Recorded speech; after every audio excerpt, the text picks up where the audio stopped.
Cold, I hope. Excuse me, sir. For the White Rock reporter here, we need to see. We need to see what it says here. What does it say? Can you read what it says on the sign? Take that coal back where you found it and bury it. It's getting too hot around here. Oh wow, that sounds.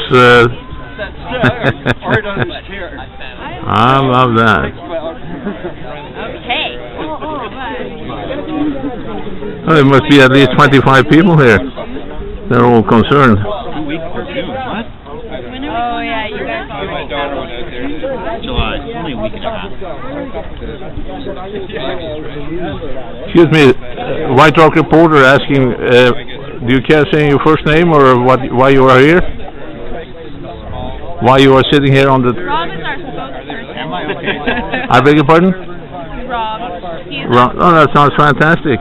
You guys look very healthy, tanned and healthy. You must be... I'm a farmer, actually, that's why I've got a tan. That's an honorable way of being, making a life, yeah. Well, I'm glad to see you here. I've only been in White Rock since 1988, and this is really refreshing to see some healthy people here. Wonderful. Thank you very much.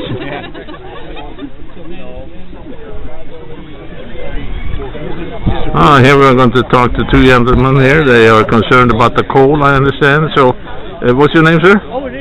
Thomas Matheson. Thomas, wonderful. Well, can you speak and tell the White Rock reporter here, both of you, and your name is? My name's Mike Morrell. I live on Denman Island. Oh, you do? You are from the island? Yes. Now, there's a coal mine proposed 5 kilometers from my house. Oh, really? Yes. Oh, so you're going to get lots of employment there, right? I don't think so. They don't use... I'm not an underground coal miner. No, you are not, no. Underground coal miners in Canada are already working. So why do you think... My question is, why do you think about yourself? What about other people? Get a job. Make money. Oh, there are people taking home the paycheck. Money. They're from shellfish aquaculture.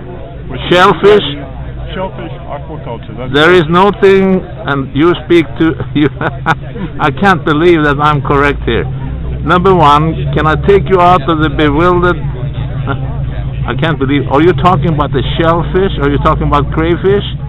Oysters and clams. Okay. 50% of the commercial oyster and clam harvest in BC comes from Bain Sound between Denman Island and Vancouver Island, which is just downhill from the waste dump of this proposed coal mine. I got you.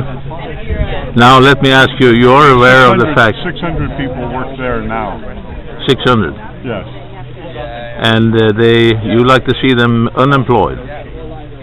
No, I like it that they're employed there. In fact, that industry is expanding, but it's threatened by the toxic runoff from the proposed coal mine.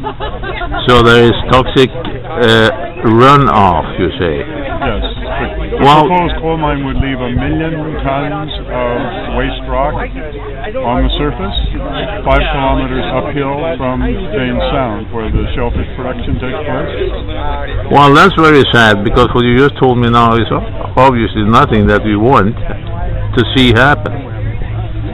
So I can see the point here. Now, this is a rather global mission that you are part of. That's the local part of it. Yeah, I realize that. We are in White Rock, British Columbia. That's just the waste rock. Let's think about the coal. Now, what I'd like to tell you, excuse me, let me ask you, are you aware of the fact that this is truly a global challenge? I'm very aware of it. It's a thought that I have in my mind every day. And now you are standing at the railroad station, I almost said, actually at the Pier in White Rock, British Columbia, and you are making your voice heard, and your will is exposed, and you also really grant this beautiful community that I have been part of for a little over 20 years. You put White Rock on the map. That's not too bad.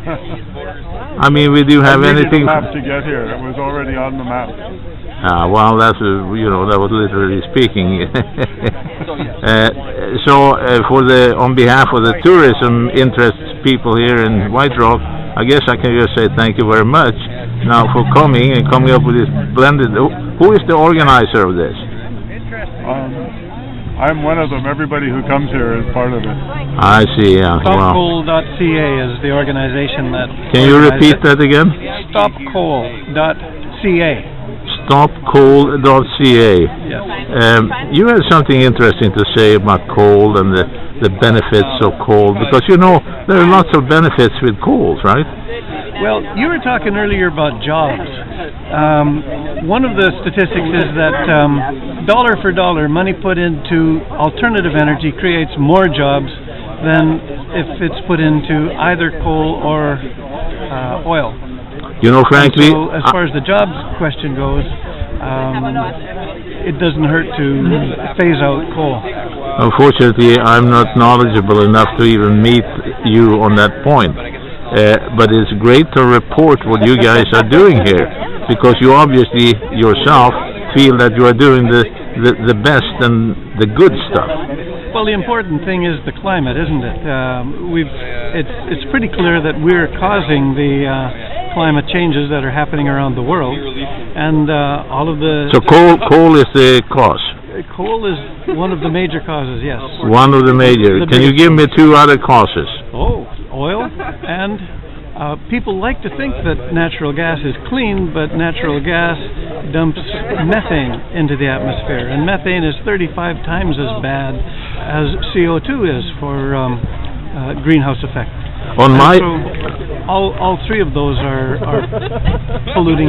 We've got to do away with burning hydrocarbons for energy. There's much better ways to get energy. You talk about natural gas. I read a little about it, and I don't like the fracking. That's what they do, and right. They use an awful lot of healthy, drinkable water to do what they need to do, and that is to implode the various veins of natural gas way, way below, right? It's not just the water that they use, it's the water that's kilometers away that they pollute by putting these chemicals into the ground. Well, primarily I understand it's water that they are pumping down under pressure. It's not just water. There's chemicals in there too, which they won't tell us. They say that it's proprietary knowledge, that it's they want to protect their patents and so forth, so they won't make public just exactly what chemicals are in the water that they're pumping down there. We live in a rather non-transparent world, that's what you'll tell you. I'm afraid so, yeah. Let me ask you, how long are you going to stay here at the stairs of the White Rock Pier? Well, just for today, for this time, we've stopped 6 coal trains, it seems. There were, you stopped them? Well, they said in court yesterday that they were planning to send 6 coal trains through here today, and that was why they needed the injunction, and the coal trains haven't come. No. Have you spoken to Molinas, one of the people in the BNSF, the railroad company? We were talking to one of their dispatchers by the name of Gus.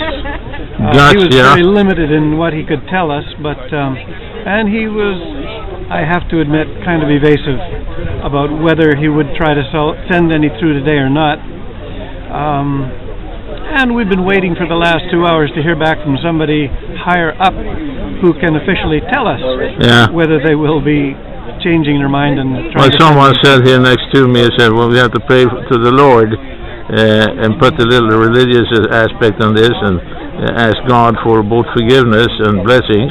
And I must say I forward that hope to you, and I say thank you very much for being on board on this little video snippet, candid video from White Rock Reporter and then by the way, can I tell you, in whiterock.com, I believe that's the website. That's where people can definitely know everything about White Rock, almost. So that's fantastic, and I thank you so much for participating. Well, thank you. And clearly God is on our side. He gave us a beautiful day for doing this. Yeah, well, you have the flowers behind you. Oh, yes, that too.